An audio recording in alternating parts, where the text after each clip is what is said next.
बलात् क्रांति के निष्कर्ष। सरकार और सरकारी तंत्र, राजकीय मशीनरी जनता की सेवा करने के बजाय खुद को मजबूत करते चले जाते हैं। सरकार, राज्य और उसके सरकारी ढांचे, राजकीय मशीनरी का असली चरित्र क्या है, आइए समझते हैं हम आज के इस वीडियो में। यह सरकारी ढांचा राजशाही के दिनों में सामंती व्यवस्था के पतन के साथ पैदा हुआ था। इसे नेपोलियन ने और मजबूत किया और बाद की सरकारों ने इसमें सिर्फ श्रम विभाजन, डिवीजन ऑफ लेबर को बढ़ाया। भारत में आज जो हमारा प्रशासनिक और पुलिसिया ढांचा है, उसकी जड़ें अंग्रेजों के जमाने ब्रिटिश राज में है। अंग्रेजों ने 1861 में पुलिस एक्ट बनाया और ICS जो आज IAS है जैसी व्यवस्था शुरू की। ब्रिटिश सरकार ने 1860 में एक पुलिस आयोग का गठन किया, जिसकी सिफारिशों के आधार पर यह अधिनियम ड्राफ्ट किया गया था। यह अधिनियम 1857 के विद्रोह के बाद ब्रिटिश सरकार द्वारा पुलिस बल को पुनर्गठित करने और भारतीयों पर नियंत्रण मजबूत करने के उद्देश्य से बनाया गया था। इस विद्रोह के बाद अंग्रेजों को एहसास हुआ कि भारत पर नियंत्रण रखने के लिए एक वफादार और क्रूर पुलिस बल की जरूरत है। प्रत्येक प्रांत की सरकार को पुलिस बल पर पूर्ण नियंत्रण और अधिकार दिया गया। प्रांत के पुलिस प्रशासन का प्रमुख पुलिस महानिरीक्षक, इंस्पेक्टर जनरल ऑफ पुलिस को बनाया गया। जिला स्तर पर पुलिस बल को जिला मजिस्ट्रेट, डिस्ट्रिक्ट मजिस्ट्रेट के निरीक्षण और नियंत्रण में रखा गया। पुलिस में स्पष्ट रैंक सिस्टम बनाया गया, जिसमें शीर्ष यानी ऊंचे पदों पर ब्रिटिश अधिकारी और निचले स्तरों पर भारतीय शामिल थे। पुलिस का प्राथमिक काम अपराध रोकना, कानून व्यवस्था बनाए रखना और सरकार विरोधी गतिविधियों को दबाना था। जी, ये सही है, लेकिन क्या हमने कभी सोचा ऐसा अपराध क्यों होते हैं? क्योंकि जब एक इंसान को बुनियादी ज़रूरतें रोटी, कपड़ा, मकान नहीं मिलती और समाज उसे लगातार प्रताड़ित करता है, तो कानून और नैतिकता की सीमाएं टूट जाती हैं। इसे इतिहास और समाज शास्त्र में व्यवस्था जनित अपराध, स्ट्रक्चरल क्राइम कहा जाता है, जहां अपराध व्यक्ति की इच्छा नहीं बल्कि समाज के शोषण और लाचारी का नतीजा होता है। अंग्रेजों ने भारत की आम जनता को ऐसी कोई व्यवस्था, भोजन, कपड़ा, मकान, शिक्षा, स्वास्थ्य नहीं दी थी, चाहे वह किसी भी जाति या वर्ग का हो। यदि किसी समाज में हर व्यक्ति को सम्मानजनक भोजन, कपड़ा, मकान, शिक्षा और इलाज, रोटी, कपड़ा, मकान, शिक्षा, स्वास्थ्य मिल जाए, तो पेट भरने के लिए होने वाले अपराध जैसे छोटी चोरियां, झपटमारी या मजबूरी में की गई डकैती लगभग खत्म हो जाते और हो भी जाएंगे। कहते हैं कि इंसानियत से बड़ा कोई धर्म नहीं होता, लेकिन शायद हमारी याददाश्त थोड़ी कमजोर है। आज के इस वीडियो में हम थोड़ी बात उस पर भी कर लें, उस महान आधुनिक समाज की जिसने चांद पर तो घर ढूंढ लिया, लेकिन जमीन पर रहने वाले इंसान को रोटी, कपड़ा, मकान और सम्मान देना भूल गया। हमने धर्म ग्रंथों की अलमारियां तो सजा ली, लेकिन उनके अंदर लिखी बराबरी की बातों को अमली जामा पहनाना भूल गए। एक तरफ अध्यात्म का दावा है, दूसरी तरफ समाज का बिखराव। समाज की इस कड़वी सच्चाई को बदलने और हर व्यक्ति को रोटी, कपड़ा, मकान और सम्मान दिलाने के लिए हमें जमीनी स्तर पर काम करना होगा।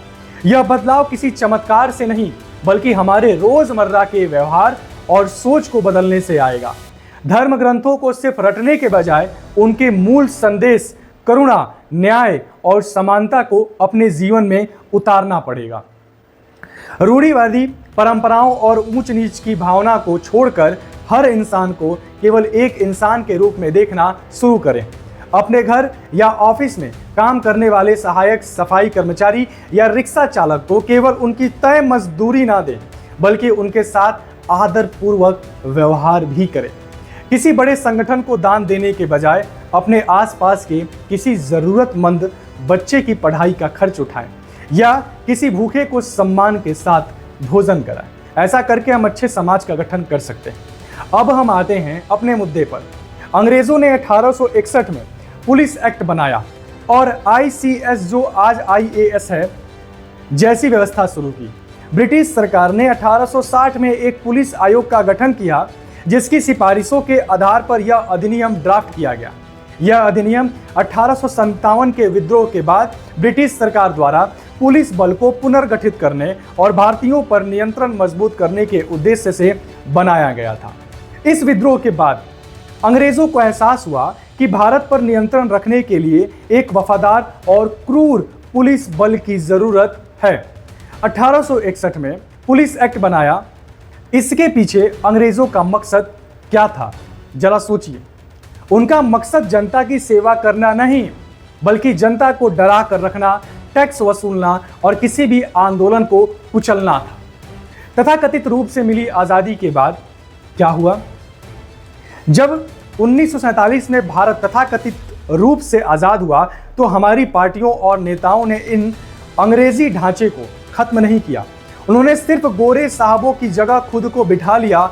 श्रम विभाजन बढ़ा दिया गया, यानी नए नए विभाग, नए मंत्रालय, नई जांच एजेंसियां जैसे सीबीआई, ईडी, इनकम टैक्स बना दी गई, जिससे यह तंत्र और भी विशाल और पेचीदा हो गया। अब मेरे शब्दों को जरा गंभीरता से सुने और धर्म, संप्रदाय, जाति, ऊंच नीच, गोरे काले जैसे तुच्छ सोच से नहीं, बल्कि मानवता, अपने ज्ञान, अपने तर्क, तथ्य, वैज्ञानिक सोच और प्रयोगों के आधार पर परखें और समझने का एक प्रयास करें। अंग्रेजों के समय 1861 का पुलिस कानून गोरे शासकों, पूंजीपतियों और भारत की गरीब जनता के बीच के संघर्ष व आवाज को दबाने के लिए बनाया गया था। आजादी के बाद गोरे शासकों की जगह भारतीय उद्योगपतियों और रसूखदारों ने ले ली, लेकिन पुलिस व्यवस्था का दमनकारी ढांचा कभी नहीं बदला। इसके परिणाम स्वरूप जो लड़ाई पहले अंग्रेज बनाम भारतीय गरीब थी, वह आज भारतीय पूंजीपति उद्योगपति बनाम गरीब किसान व मजदूर बन चुकी है। आज भी कई बार बड़े कॉरपोरेट घरानों के हितों की रक्षा के लिए गरीबों, किसानों और आदिवासियों के अधिकारों को कुचलने में इस व्यवस्था का प्रयोग होता रहता है। सरल शब्दों में व्यवस्था का केवल चेहरा बदला है। पुलिस आज भी आम जनता की रक्षक बनने के बजाय ताकतवरों का हथियार बनी हुई है और हम इसे समझने से इनकार करते हैं। यह कार्यकारी सत्ता, एग्जीक्यूटिव पावर, एक परजीवी यानी पैरासाइट है, जू या अमरबेल की तरह है, जिसने पूरे समाज के शरीर को एक जाल की तरह जकड़ लिया है और उसके सारे रोम, छिद्रों यानी पोर्स को बंद कर दिया है, और हम इसे समझने का तनिक भी प्रयास नहीं करते। भारत में अरबों खरबों रुपयों का टैक्स आम जनता से GST, petrol tax, income tax के रूप में वसूला जाता है। इस टैक्स का एक बहुत बड़ा हिस्सा सरकारी अफसरों की बड़ी बड़ी कोठियों, गाड़ियों, लाल बत्तियों, पेंशनों और दफ्तरों के रख रखाव में खर्च होता जाता है। यानी ये पूरी पुलिसिया व्यवस्था हमारे दिए हुए खर्च टैक्स पर जीते हैं, लेकिन जी हुजूरी अमीरों की करते हैं। इसलिए मैं इन्हें परजीवी कहता हूं, पैरासाइट्स कहता हूं, जो खुद कोई अनाज नहीं उगाता, कोई फैक्ट्री नहीं चलाता, लेकिन उत्पादक वर्ग, किसान, मजदूर की कमाई पर फलता फूलता है और उन्हीं पर अत्याचार करता है। भारत में एक आम आदमी को छोटा सा व्यापार शुरू करना हो तो उसे 50 तरह के सरकारी दफ्तरों के चक्कर काटने पड़ते हैं, एनओसी लेनी पड़ती है, पुलिस, म्यूनिसिपैलिटी और अलग अलग विभागों के इंस्पेक्टरों को हफ्ता या घूस देनी पड़ती है। इस मशीनरी ने समाज के रोम रोम को अवरुद्ध यानी ब्लॉक कर दिया है, जिससे समाज खुलकर सांस नहीं ले पाता, और हम इनकार करते हैं समझने से। यह व्यवस्था, सरकारी सिस्टम, प्रशासन या पुरानी संकीर्ण सोच वाले इस सिस्टम ने समाज के हर छोटे बड़े हिस्से, जैसे शिक्षा, जैसे नौकरी, जैसे रोजगार, इन सभी आज़ादी को जकड़ लिया है। हर जगह रुकावटें खड़ी कर दी है। आम इंसान हर वक्त घूट घूट कर जीता है, लेकिन हम सवाल नहीं पूछते। आप कहते हैं पार्टी बदलो व्यवस्था सही होगी, तो आप आज समझ लें कि पार्टियां बदलती हैं, मशीनरी नहीं। सत्ता का असली खेल नहीं बदलता है, वो हमेशा वही रहता है। जो भी पार्टियां बारी बारी से सत्ता के लिए लड़ती हैं, वे इस विशाल सरकारी भवन, स्टेट मशीनरी पर कब्जे को ही अपनी सबसे बड़ी जीत मानती हैं। वे इसे नष्ट करने के बजाय इसका निष्पादन यानी इसका इस्तेमाल और इसे हमेशा मजबूत बनाती हैं। चुनाव के दौरान नेता मंचों से चिल्लाते हैं कि पुलिस अत्याचार कर रही है, अफसरशाही बेलगाम है, हम सत्ता में आए तो न्याय करेंगे, लेकिन जैसे ही कोई पार्टी चुनाव जीतकर सरकार बनाती है उसका रवैया बदल जाता है। अब वही पुलिस और वही अफसर उनके इशारों पर काम करने लगते हैं और हम सब देखकर भी अनजान बन जाते हैं। अगर पार्टी ए सत्ता में है तो वह पुलिस और सरकारी एजेंसियों का इस्तेमाल पार्टी बी के नेताओं को जेल में डालने या दबाने के लिए करते हैं और करेंगी।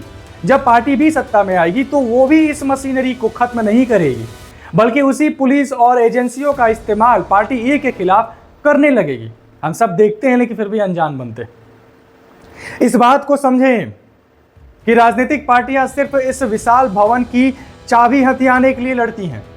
कोई भी पार्टी इस दमनकारी भवन को गिराना नहीं चाहती, क्योंकि राज करने के लिए उन्हें इसी लाठी और इसी कानून की जरूरत होती है। हम सब देखते हैं, सुनते हैं, समझते हैं, लेकिन अपनाते नहीं, सवाल नहीं पूछते। क्रांति अपना काम विधि पूर्वक व्यवस्थित रूप से करती है। पहले वह संसद को पूरी तरह बेनकाब करती है ताकि उसे पलटा जा सके। फिर वह कार्यकारी सत्ता, प्रशासन, पुलिस को अकेला करके उसके खिलाफ मोर्चा खोलती है। संसद का बेनकाब होने से आप क्या समझते हैं? ये बहुत महत्वपूर्ण सवाल है। जब देश में कोई बड़ा संकट आता है, जैसे महंगाई, बेरोजगारी या किसानों का मुद्दा, और जनता देखती है कि संसद या विधानसभाओं में नेता सिर्फ चिल्ला रहे हैं, दल बदल कर रहे हैं या जनता के पैसों पर मजे कर रहे हैं, तो धीरे धीरे जनता का भरोसा लोकतांत्रिक संस्थाओं से उठने लगता है और यही संसद का तख्ता उलटने की जमीन तैयार होती है। जब संसद से भरोसा उठ जाता है तो जनता सड़कों पर उतरती है। तब उनका सामना सीधा सरकार के असली दमनकारी चेहरे यानी पुलिस की लाठियों, आंसू गैस और सेना से होता है। क्या ऐसा नहीं हुआ? जिस तरह एक मोल यानी कि छुछुंदर जमीन के नीचे अंधेरे में चुपचाप सुरंगें खोदता रहता है, ऊपर से कुछ दिखाई नहीं देता, ठीक इसी तरह समाज के सबसे दबे कुचले लोगों, मजदूरों, आदिवासियों, किसानों के अंदर सालों साल का शोषण एक गुप्त गुस्से को जन्म देता है और हम समझते नहीं। शासक वर्ग यानी कि अमीरों को लगता है कि सब कुछ शांत है, लेकिन नीचे नीचे व्यवस्था की जड़ें खोखली हो रही होती हैं और एक दिन अचानक एक बड़ा जन आंदोलन या क्रांति फूट पड़ती है और इस क्रांति की सख्त जरूरत है भारत को। फिर उसके बाद नौकरशाही और अस्थाई फौज यानी परमानेंट आर्मी का गठजोड़ देखने को मिलता है, हर एक जगह देखने को मिलता है। किसी भी देश की सरकार या राजा सिर्फ हवा में राज नहीं करते, उनके पास राज करने के लिए दो सबसे बड़े और खूंखार हथियार होते हैं। नंबर एक नौकरशाही यानी IAS, IPS, बाबू और दफ्तर शाह, लाल बत्ती वाले, और दूसरा अस्थाई फौज और police, permanent army and police यानी लाठी, बंदूक और जेल का पूरा तंत्र। ये दोनों संस्थाएं हजारों धागों से अमीर पूंजीपति वर्ग के साथ बंधी हुई हैं। इसे हम भारत के संदर्भ में इन तीन बड़े एग्जाम्पल से समझ सकते हैं। हजारों धागों से बंधा होना, सरकार, पुलिस और जो कारपोरेट होते हैं उनका गठजोड़। फौज और अफसरशाही निष्पक्ष नहीं होते, वे पर्दे के पीछे से अमीर वर्ग के लिए काम करते रहते हैं। मजदूर इस बात को अपने कड़वे अनुभवों से सीखता है, जो मजदूरों का अनुभव होता है। मान लीजिए, मेरा एग्जाम्पल शुरू हुआ, मान लीजिए भारत के किसी बड़े औद्योगिक शहर जैसे मारुति सुजुकी के मानेसर प्लांट या किसी बड़ी कपड़ा मिल में मजदूर अपने हक, सही वेतन या सुरक्षित काम के माहौल के लिए शांतिपूर्ण हड़ताल करता है। तब वहां मिल का मालिक खुद लाठी लेकर नहीं आता, वह एक फोन घुमाता है, तुरंत वहां स्थानीय पुलिस फौज का हिस्सा आ जाती है। पुलिस मजदूरों पर लाठियां चार्ज करती है, उनके नेताओं को जेल में डाल देती है और हड़ताल तुड़वा देती है। मजदूर अपनी आंखों से देखता है कि जिस पुलिस को उसकी सुरक्षा के लिए होना चाहिए था, वह मिल मालिक के इशारों पर काम कर रही है। यही वह कटु यानी कड़वा अनुभव है जिसकी बात मैं कर रहा हूं। आज के ये मध्यम वर्ग, मिडिल क्लास की अज्ञानता क्या है, जरा इनके बारे में सोचिए, और आपकी हमारी अज्ञानता क्या है। समाज का जो निम्न पूंजीवादी या मध्यम वर्ग, वह अज्ञानता या गैर संजीदगी यानी गंभीर ना होने के कारण इस कड़वे सच को स्वीकार नहीं करता। वे इसे आमतौर पे तो मान लेता है, लेकिन इसके व्यवहारिक परिणाम भूल जाता है। उसका व्यवहारिक परिणाम, उसका असर हमारे जीवन पे देखने को मिलता है। भारत में मिडिल क्लास की सोच क्या है? आपकी हमारी सोच क्या है? भारत का पढ़ा लिखा मिडिल क्लास अक्सर क्या कहता है? अरे पुलिस तो कानून व्यवस्था बनाए रखने के लिए है, अगर कोई कानून तोड़ेगा तो पुलिस तो लाठी चलाएगी ही। या हमारे देश का प्रशासनिक ढांचा बहुत मजबूत है। मैं कहता हूं कि यह वर्ग असलियत से आंखें मूंदे रहता है। वे ये नहीं देख पाते कि यह पूरा सिस्टम बुनियादी तौर पर गरीबों और मजदूरों को दबाने के लिए ही बनाया गया है। जब तक कोई खुद उस दमन को नहीं झेलता, जैसे आदिवासी अपनी जमीन छीनने के खिलाफ जब आवाज उठाते हैं और उन पर नक्सली का ठप्पा लगा दिया जाता है, तब तक वह इस सिस्टम के क्रूर चरित्र को नहीं समझ पाता। और जब हम पे लाठियां गिरती हैं तो फिर हम समझ पाते हैं। राज्य एक भयंकर परिजीविका है। पार्टियां बदलती हैं पर मशीनरी हमेशा के हमेशा वही रहती है। अंग्रेजों ने जो दमनकारी पुलिस और कलेक्टर का सिस्टम बनाया था, आज़ादी के बाद कांग्रेस, भाजपा या क्षेत्रीय दलों ने उसे खत्म करने के बजाय अपने फायदे के लिए और बड़ा कर लिया। पुरानी क्रांतियों ने मशीनरी को मजबूत किया, जबकि जरूरत इसे तोड़ने और नष्ट करने, जड़ से उखाड़ फेंकने की थी। सिर्फ चुनाव जीतकर नेता बदलने से देश नहीं बदलेगा। इस ऊपर से नीचे हुक्म चलाने वाले अफसरों और पुलिस के दमनकारी ढांचे को तोड़कर सत्ता सीधे जनता, ग्राम सभाओं और मजदूर यूनियनों के हाथ में देनी होगी। नौकरशाही और फौज अमीरों की कठपुतली है, जैसे मजदूर अपने खून पसीनों से सींचता है।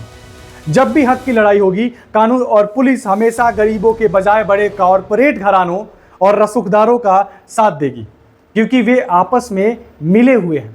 वे हमारे परिवार के हैं, लेकिन अपने आप को अलग समझने लगते हैं। यह सरकारी मशीनरी समाज के कुछ खास लोगों, जैसे किसानों के ऊपरी तबके, छोटे व्यापारियों और कारीगरों को आरामदायक और इज्जतदार नौकरियां देती हैं, जिससे वे आम गरीब जनता से ऊपर उठ जाते हैं। हमारे परिवार सदस्य हमसे ऊपर उठ जाते हैं। भारत के गांवों में देखिए, जो थोड़े समृद्ध या किसान परिवार के हैं, उनके बच्चों को सरकारी तंत्र जैसे पुलिस, पटवारी, बैंक, आर्मी, ब्लॉक, दफ्तर में नौकरियां मिल जाती हैं। और एक बार जब किसी परिवार का सदस्य इस सरकारी तंत्र का हिस्सा बन जाता है, तो वह गांव के बाकी गरीब, भूमिहीन, मजदूरों, किसानों के हक की बात करना भूल जाता है, छोड़ देता है। वह खुद को आम जनता से बड़ा और अलग समझने लगता है। सरकारें इसी तरह कुछ लोगों को सिस्टम का मलाईदार हिस्सा बनाकर पूरी जनता की एकता को तोड़ देती है, भंग कर देती है। भारत की राजनीति में जब भी गठबंधन की सरकार बनती है या जब नेता चुनाव के बाद दल बदल घोड़ों की खरीद बरौक्त करते हैं, तो उसे देखिए, समझने का प्रयास करिए। नेताओं को इस बात से कोई फर्क नहीं पड़ता कि जनता बेरोजगारी या महंगाई से मर रही है। वे हफ्तों हफ्तों तक होटलों में बंद रहते हैं और आपस में सौदेबाजी करते हैं कि गृह मंत्रालय मुझे मिलना चाहिए, विमानन मंत्रालय तुम्हारे पास रहेगा, या इस मलाईदार सरकारी विभाग का अध्यक्ष मेरा आदमी बनेगा। और हम घर पे वोट देके खुश रहते हैं। इसे ही माले गनीमत का बंटवारा कहा जाता है। इन नेताओं के लिए पूरा देश और सरकारी खजाना सिर्फ और सिर्फ एक लूट की तिजोरी है, जिसकी चाबी हथियाने के लिए ये आपस में जोड़ तोड़ का नाटक करते रहते हैं। और हम ईमानदार नागरिक इस बात को नहीं समझते। कमेटी और जांच का नाटक करते हैं ये नेता। भारत में जब भी जनता किसी बड़े मुद्दे जैसे पेपर लीक, रोजगार या पेंशन पर सड़क पर उतरती है, तो सरकारें तुरंत क्या कहती हैं? वे कहती हैं, हम इस पर एक हाई लेवल कमेटी या आयोग बना रहे हैं, जिसकी रिपोर्ट 6 महीने बाद आएगी। इस तरह जनता के गुस्से को शांत करने के लिए मामलों को सालों सालों तक लटका दिया जाता है, दबा दिया जाता है। लेकिन जब खुद सांसदों और विधायकों की सैलरी या भत्ते बढ़ाने की बात आती है, तो बिना किसी देरी या कमेटी के संसद में चंद मिनटों में बिल पास कर दिया जाता है। जनता के लिए प्रतीक्षा और खुद के लिए तुरंत मलाई, यही इस तंत्र का असली चरित्र है। और हम सब जानते, सोचते समझते हुए भी घर पे चूड़ियां पहन के बैठे हैं। अमीर वर्ग नौकरशाही और पुलिस के दम पर राज करता है। इस काम में मदद के लिए वह समाज के पढ़े लिखे मध्यम वर्ग और समृद्ध लोगों को सरकारी नौकरियां भीख में देकर अपनी तरफ मिला लेता है। और हम जन्म ही लिए हैं सिर्फ और सिर्फ सरकारी नौकरी करने के लिए। नेताओं का नाटक हम समझ ही नहीं पाते। चुनाव चाहे जो भी जीते, पार्टियां चाहे जो भी आए, वे जनता की भलाई के लिए सरकारी ढांचे को नहीं बदलती। वे इस पूरे सरकारी तंत्र को सिर्फ एक लूट का माल समझती है, जिसे केंद्र से लेकर स्थानीय प्रशासन, नीचे से लेकर ऊपर तक के हर विभाग में आपस में बांट लिया जाता है। और हम पैदा ही हुए हैं पढ़ाई लिखाई करके नौकरी का बोझ तले और उसमें दबने के लिए। अब मैं जो समझा रहा हूं, यह क्रांति का सिद्धांत कोई किताबी ज्ञान नहीं है, बल्कि इतिहास की जीती जागती घटनाओं का एक कड़वा सच है। आइए भारत के ऐतिहासिक और वर्तमान उदाहरणों के साथ विस्तार से पूरा खेल समझते हैं। जाना नहीं है आपको, just wait and what I want to convey. जैसे जैसे शोषित मजदूर वर्ग जागता है और अपने हक के लिए संघर्ष तेज करता है, वैसे वैसे पूंजीवादी उद्योगपति की सरकारें तथाकथित क्रांतिकारी जनवादी पार्टियां मजदूर वर्ग के खिलाफ अपने दमन सप्रेशन को तेज कर देती हैं। वे पुलिस, खुफिया एजेंसियों और सेनाओं यानी दमन की मशीनरी को और अधिक मजबूत और हिंसक बना देती है। इसे भारत में मजदूर आंदोलन, किसान आंदोलनों या आदिवासियों के संघर्ष से समझिए। जब छत्तीसगढ़ या झारखंड के जंगलों में कॉरपोरेट घराने, बड़ी कंपनियां कोयला या लोहा निकालने के लिए आदिवासियों की जमीनें हड़पने की कोशिश करते हैं और आदिवासी इसके खिलाफ शांतिपूर्ण आंदोलन करते हैं, तब राज्य सरकारें और केंद्र सरकारें, चाहे वह किसी भी पार्टी की हो, वहां क्या करती है? आपको तो नौकरी की चिंता से फुर्सत नहीं मिलती, आप क्या जाने। वे वहां सीआरपीएफ, पुलिस, थानों का जाल और सशस्त्र बल, आर्म फोर्सेस तैनात कर देती हैं। जल, जंगल, जमीन की बात करने वाले गरीब नागरिकों पर देशद्रोही या नक्सली का ठप्पा लगाकर उन्हें जेलों में डाल दिया जाता है, प्रताड़ित किया जाता है।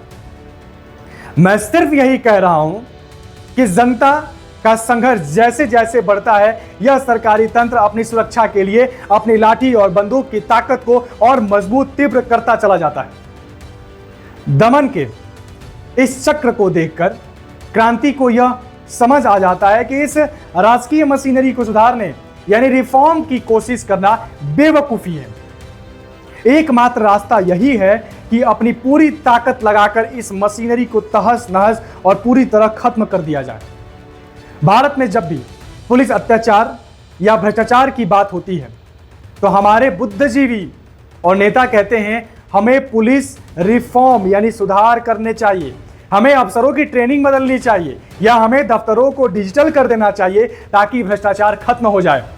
मेरे नजरिए से यह सिर्फ और सिर्फ एक दिखावा या मरहम लगाने जैसा है। जब पुलिस और अफसरशाही का बुनियादी ढांचा ही आम जनता को दबाने और अमीरों की तिजोरी बचाने के लिए बनाया गया है, तो आप उसमें चाहे जितने सुधार कर लें, उसका चरित्र नहीं बदलेगा। वह लाठी हमेशा गरीबों पर ही चलेगी। इसलिए इसे सुधारना नहीं, बल्कि इस ऊंचे ढांचे को गिराकर जनता की अपनी सीधी पंचायत या जन अदालत की व्यवस्था लानी होगी। यहां किताबी ज्ञान के साथ साथ अनुभव की भी जरूरत है। हम भारत के 1974 के जेपी आंदोलन, जो टोटल रिवॉल्यूशन या हाल ही के बड़े किसान आंदोलनों से समझ सकते हैं। आंदोलन की शुरुआत में किसानों और आम लोगों को लगता था कि सरकार हमारी बात सुन लेगी, हमारी मांगे मान लेगी, वे शांति से बैठते हैं। लेकिन जब उन पर कड़कड़ाती ठंड में वाटर कैनन, पानी की बौछारें चलाई जाती हैं, आंसू गैस के गोले दागे जाते हैं, सड़कों पर किले ठोक दी जाती हैं और सोशल मीडिया बंद कर दिया जाता है, तब किसानों को किसी किताब को पढ़ने की जरूरत नहीं पड़ती। वे इसी बात को देखकर, सुनकर, समझकर जागरूक हो जाते हैं। वे अपने ठोस ऐतिहासिक अनुभव से खुद सीख जाते हैं कि यह सरकार और उसकी पुलिस उनकी सगी नहीं है, बल्कि वे बड़े व्यापारी घरानों के हितों की रक्षा कर रही है। अनुभव ही जनता का सबसे बड़ा शिक्षक होता है। अब सवाल यह है कि पुरानी मशीनरी हटेगी तो उसकी जगह क्या आएगा? इतिहास का सस्पेंस।